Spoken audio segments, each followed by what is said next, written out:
From the center of the galaxy, this is ForceCenter, a show about Star Wars pop culture and the ultimate adventure, life itself. We're going to be talking about all those things on this episode of Subjective Wars. I'm Joseph Scrimshaw.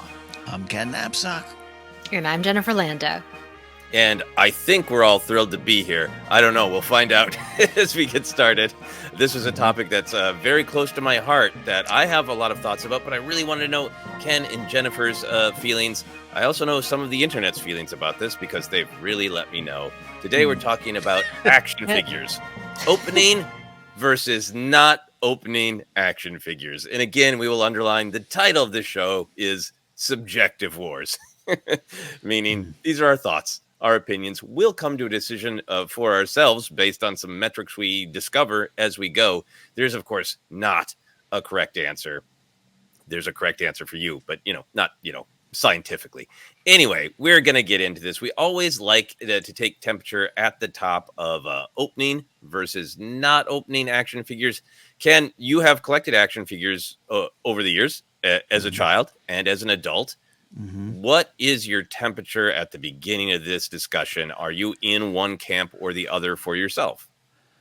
I think I've grown up as a open 'em, right? And there's the kid aspect of it, so I understand that. But even beyond that, when it became acceptable / cool to get action figures again, the mid-90s, I was mixed, but I opened a lot of them. Like when the Phantom Menace figures came out, I opened all of them. I still have them. They're in plastic baggies. And I liked displaying them. I liked looking at them. I liked, I won't say playing with them. I certainly didn't play, but you'd pick them up, you'd look, you feel them in your hand. And I just liked those figures as pieces of art on display out of the packages. But I'm looking around my room. All of them are in packages now, except for bigger, higher-end ones. Black Series figures like Rey's Speeder, the Speeder Bike one. There's that kind of stuff. It's different. But I think I spiritually align with open. Set your figures free. Right. So Jennifer, I think I see your temperature. What is your... where do you start with open versus not open? I am a collector, but I am a monster because I like to open them. I love the packaging, and this is not just with Star Wars things. It's also with my retro figures. I have a Monchi-Chi that I ripped out of the package and proudly displayed it on my dresser.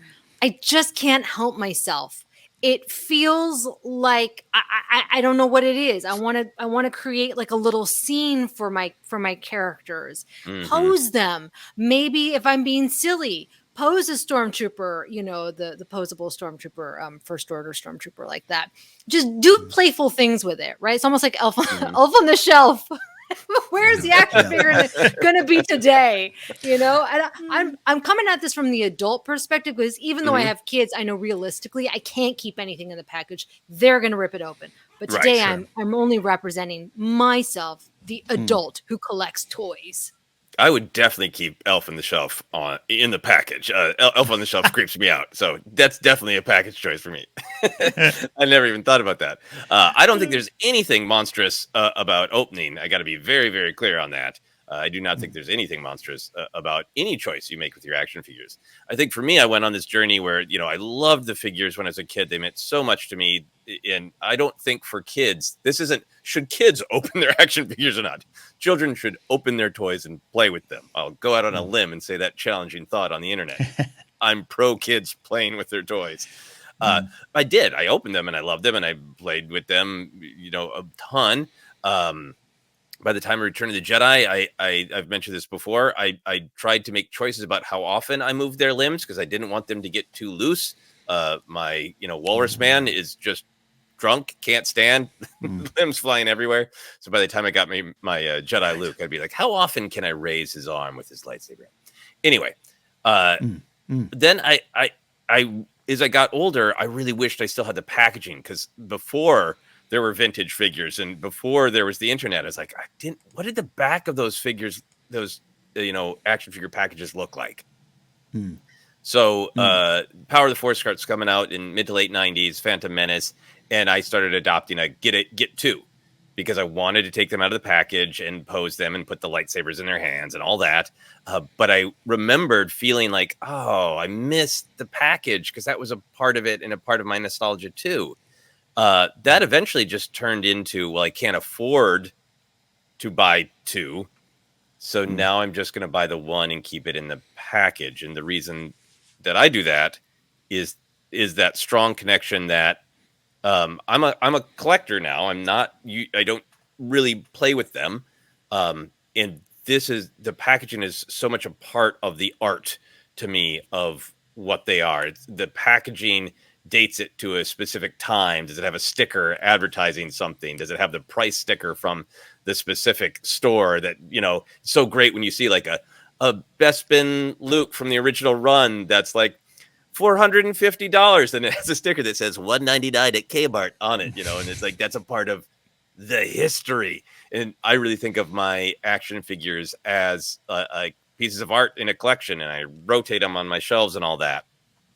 I still sometimes open specific ones, but I have a hard time doing it unless I have a double. So that's where I'm starting at, and why I like them in the package. There's so much there I agree with, right? The pieces of art. It's like comic books. Like I love getting back into comic books in 2012, 2013 range. And the reason is I wanted to have those covers as pieces of art more than even the stories, right? So I really get and respect where you're coming from. And I no more than Funko Pops is where I look at for that, because I think as standalone toys, when I do open them and display them, they're fine. I'm looking at a Kira I have over there. Love it. Great. It's on display. I have some Game of Thrones ones. I have Leia on a speeder bike. Love it. But Funko Pops worked for me as a complete package. The art on it, something about it drew me in. It wasn't the big eyes. It was like, that's from, they have Young Guns 2 Funko Pops. I want that. I don't even know if they do. They have Tombstone ones. But you know what I mean? Like so taking them out kind of, they lost their luster. So I'm with you on that. Yeah, you don't even want to see their heads bobble. You just want to keep them stackable, easily stackable. Yeah. I think another part of this equation, it always this conversation often gets to be about like the essential what are toys, and people say that they're meant to be played with, play with them, and I don't disagree with that. But I think we're also in this time, and I really want both of your thoughts on this, where there was kind of a window where people were still collecting Star Wars toys in particular as adults, and they're for collectors, but they're for kids. I think we finally got to the point where like some of these action figures just are not for children. They aren't buying them in the same volume, and like it's always almost been like kind of half joke, half shame of like, yeah, I collect these. Like we're past that now. It's action figures in particular are an adult collectible as well as for kids. Ken, how do you just feel about that as a fact of changing culture? Yeah, I think we have to accept that, and it's been the last couple of years where the action figure market has changed, and especially in the Star Wars world, where who they're making them for has to be considered, and that's sometimes unfortunate, right? Sometimes I think we've not gotten the figures we might want or even deserve, or the figures deserve to be made, the characters deserve the figures, and they're not because of the change. Because I'm going back to I was introduced to Star Wars figures by an adult, my parents' friends.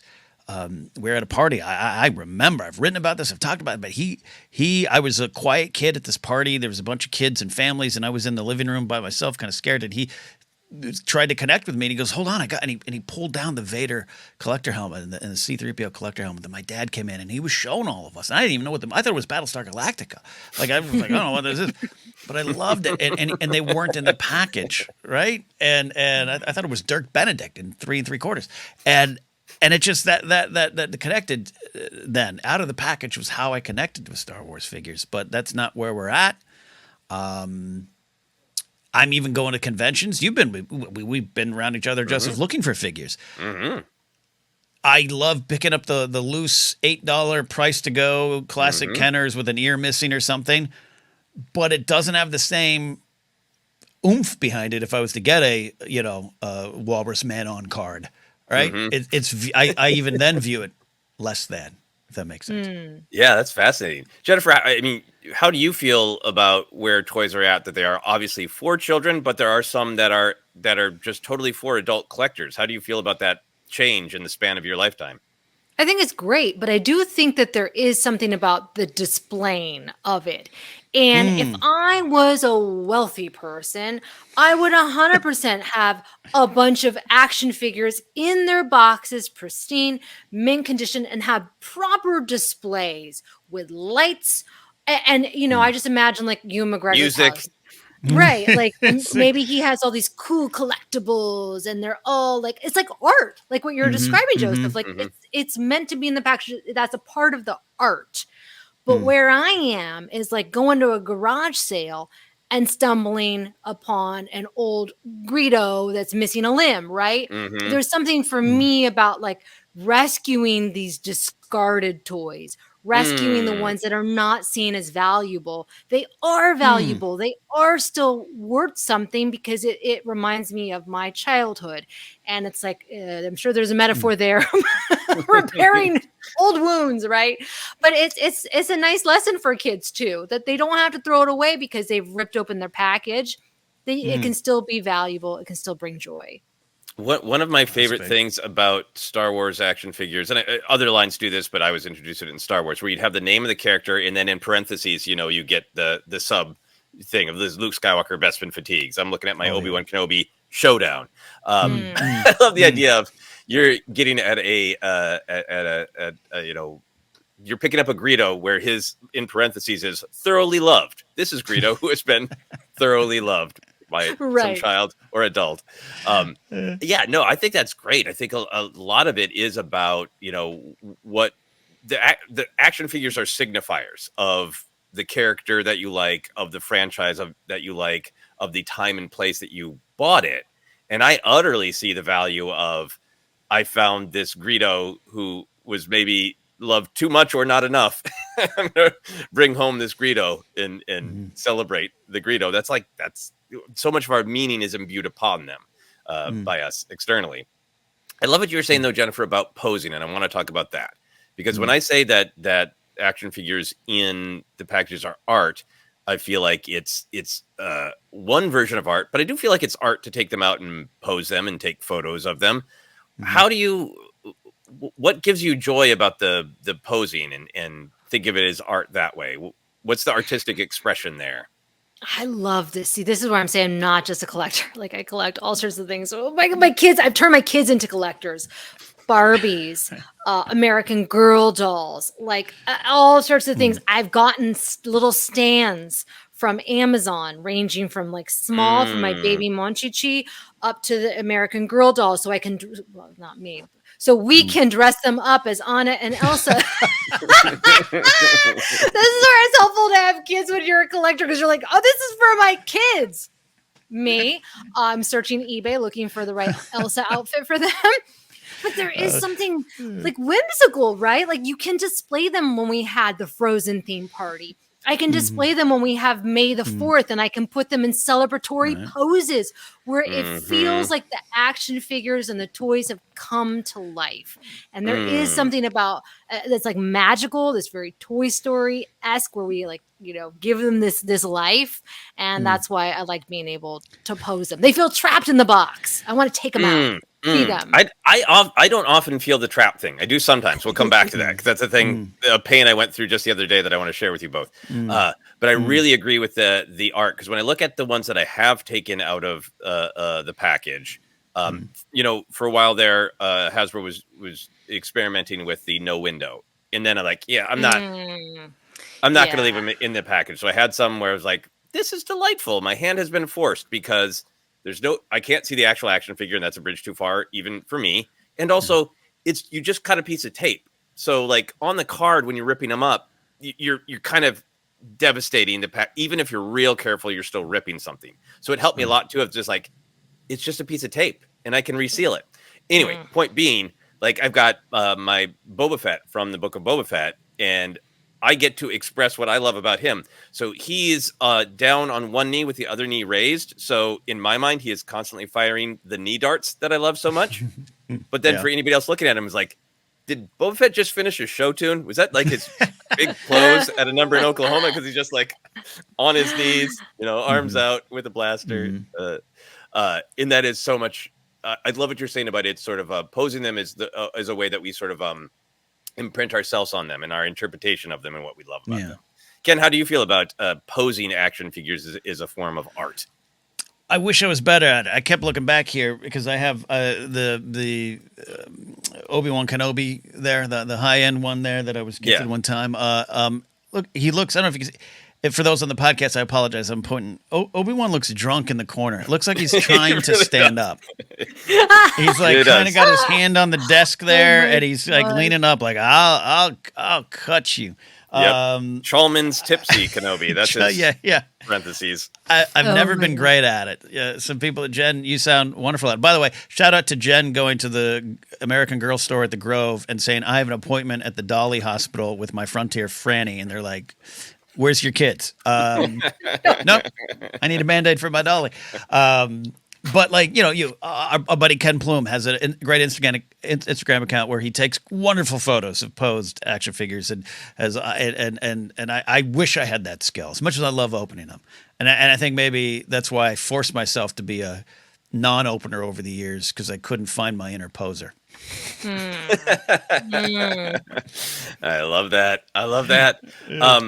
So I want to talk about them in the package in a trauma and a gift that I've received. So sometimes when I pick up a figure and like, I kind of like to get 2 of these, but I don't feel the need to take them out of the package because they're posed really well in the package. Either they were designed that way, like that back in the early kind of 2000s, there was the first Dejeric Challenge Chewie, and he's sitting at the table and his arms are up, and like, he's perfectly posed in the package. But even like the vintage collection I'm collecting now, sometimes it'll just be like Kenobi's head is just at the right angle. He looks super cool, and like he's beautiful the way he is.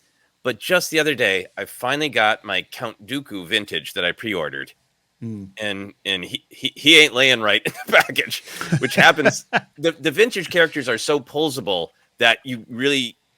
You get a very different character based on how they're in there, and his head's kind of like sort of down to the side, and like one of his very flexible feet is like way out, so he looks like he's like posing coyly and like kind of shy and looking off and one leg out, and like I need another Dooku because I can't live with that. Jennifer, are you affected at all about how the character is posed? I know you're an opener in general, but if you were on the fence about keeping one in the package, would you be affected by just how the action figure actually looks in the package? Yeah, like I have an old C-3PO up there who just will not stand or even really sit anymore because everything's become so loose. Would I like him better in a pristine package where he's standing upright or at least some sort of pose? Absolutely. For that, I would. So there is a rare occasion where that's where I would want 2. One to pose and one to have in the box. Ken?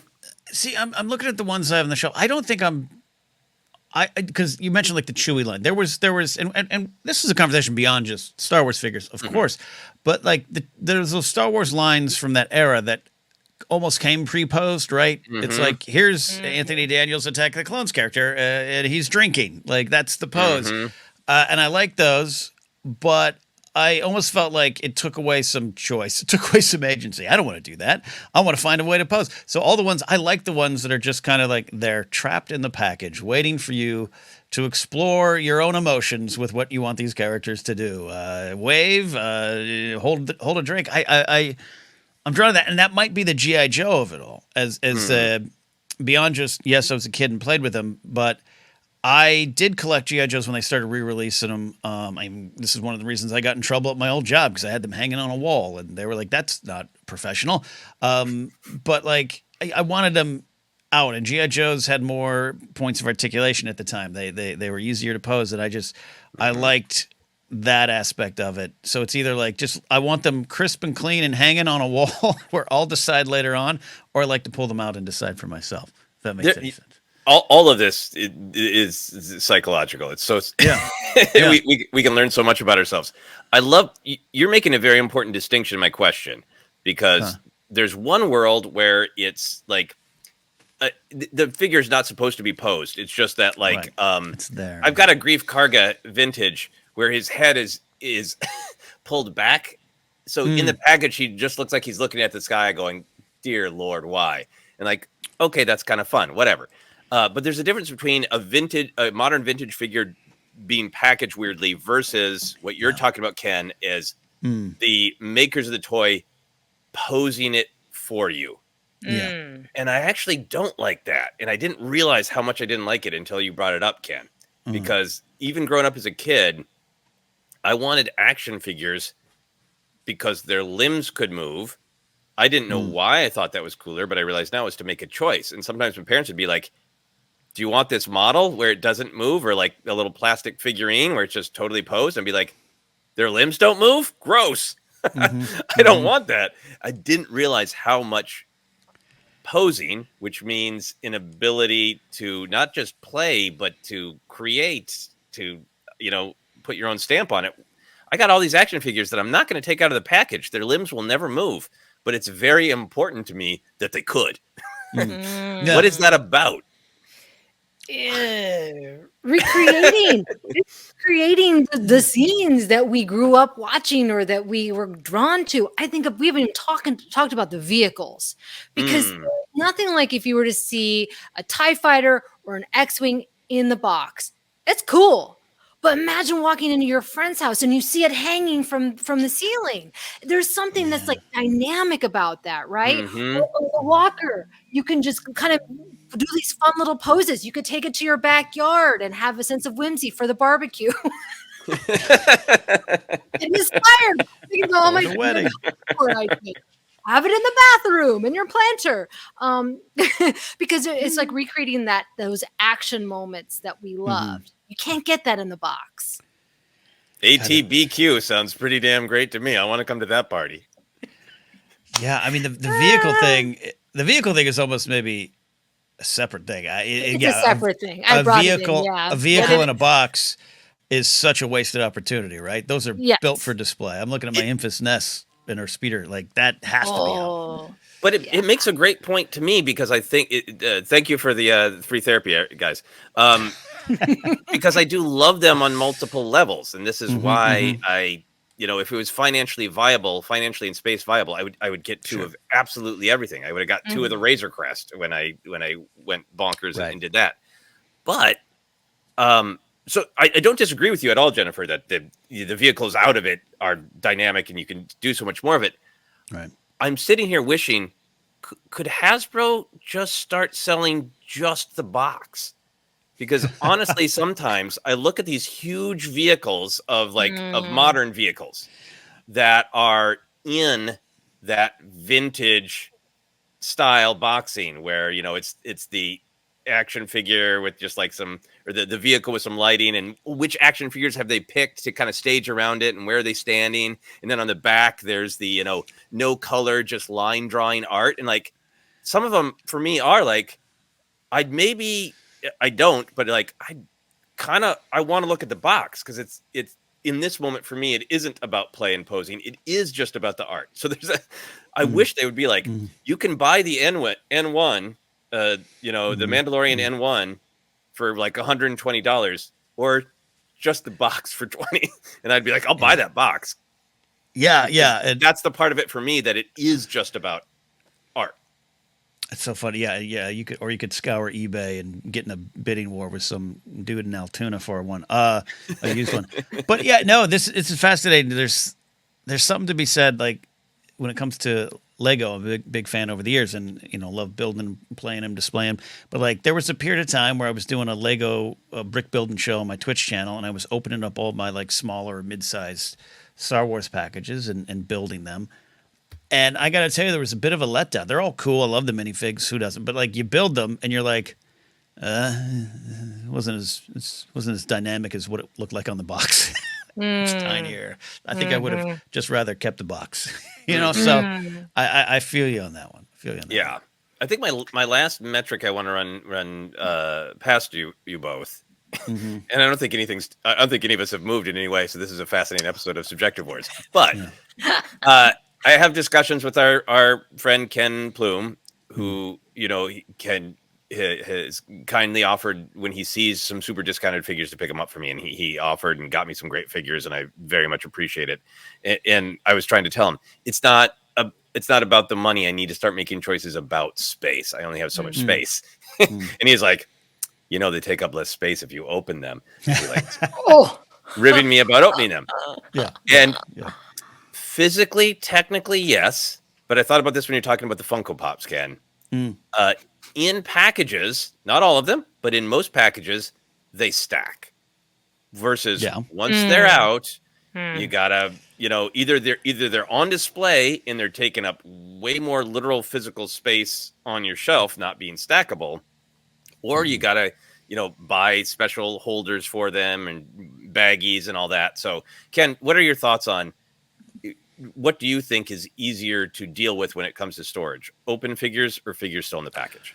Figures in storage. And by the way, if we had, you and Ken were debating this, it'd be the first ever Subjective Wars screaming match, I'm sure. It would have been pretty intense. It's where I'm at now. My storage shed is full of boxes of figures that I'm probably got to think about getting rid of at some point. But they're in the packages, and it's just easier. And the baggie of Phantom Menace figures sit there, scaring me. Are they broken? Or is the lightsaber broken in two? Whatever. And I know there's Darth Maul's nose get rubbed off. Yeah, and there's other ways I could wrap them, and they're pretty wrapped. They're okay. But yeah, it definitely. And there's something about, even when I have a plastic tote of just G.I. Joe figures from, I think it was like the 20th anniversary line or whatever. And they were great. There were some great re-releases. There's just this world of possibilities in front of me that I still look at them in the packages. I still could open these and have warm, nostalgic memories come flooding back, or I could display them. There's a world of potential, not unlike what I was saying with the Lego set, where you open it, you build it, well, there it is, versus it's still there. The journey's still in front of me. So I do like going. I've gone in the last couple of months. I've gone into the storage shed, which takes a lot because I have to move out some suitcases, some old broadcast chairs, everything. Get in there, and I look at the boxes and I think, all right, today's the day I'm going to see what I want to sell. And then I end up just looking at the packages and going, not today. And I think that's because of the packages. Yeah. Jennifer, what is your gut instinct is what is easier for storage, in the package or out of the package? Well, here's what I'm going to say, because we know that obviously keeping it in the box is easier for storage. But because of that, I find I end up buying more. When I actually take them out and display it, I get to enjoy it. I get to see it. It takes up sometimes more space for me, right? I only have a certain amount of shelf space. I can fit more if they're all in the box because I'll crunch them together. Otherwise, I let them breathe, which means I'm choosier about what I buy, which means I'm not going to buy. I don't buy as many action figures as I used to because I'm now taking them out of the box. Or Monchi-Chi. I just need the mom and the baby. I don't need the whole family, right? I don't need all the American Girl or Our Generation dolls. I just need the Anna and Elsa. The set is complete because they're displayed. Interesting. That's very powerful. I have a stack of about 8 figures that are doubles in that I can open, but I need to make space for them because I'm going to pose them wildly with limbs and lightsabers going everywhere. And this is all right. It's really interesting because I just went through this with some stuff I had received, and I had this option of do I keep a couple of these or one? And then I was like, well, I'm going to open it, and I've only got room for one, and I made my decision. Yeah, that's really interesting, Jen. Yeah. Okay. I am going to be so responsible. We could keep talking about this forever, and I want to. But we try to keep these to around a half an hour, and we got some hard outs today. So we're going to begin seeing if anyone has changed their mind whatsoever. Ken, where do you go? Between opening versus not opening, where do you go? I respect keeping them in the packages. I have those there. They're beautiful. They are pieces of art. You're 100% right. But if I had my druthers and if I had space, I didn't worry about space issues. If I had the money to buy all these wonderful things, I still wish I could take them out of the package. I think right now I have a lot in packages because I can't take them out. I'd rather take them out. I understand.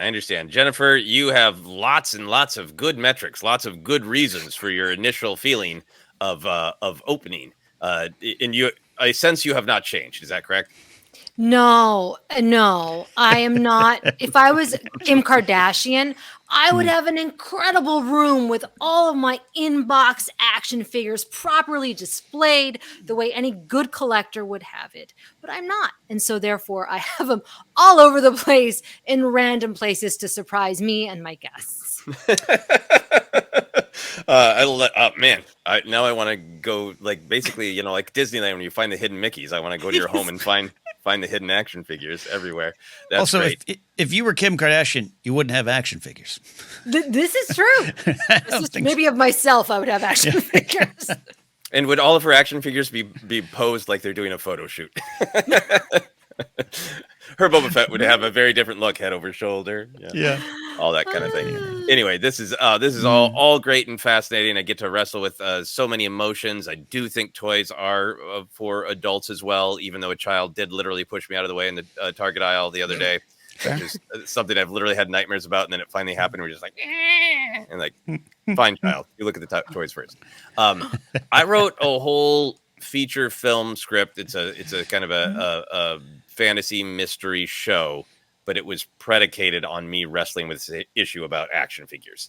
And there was the one character who was just like, everything in life is to be used. Rip them out, take them, play, go. And there was another character who was struggling with being a little uptight.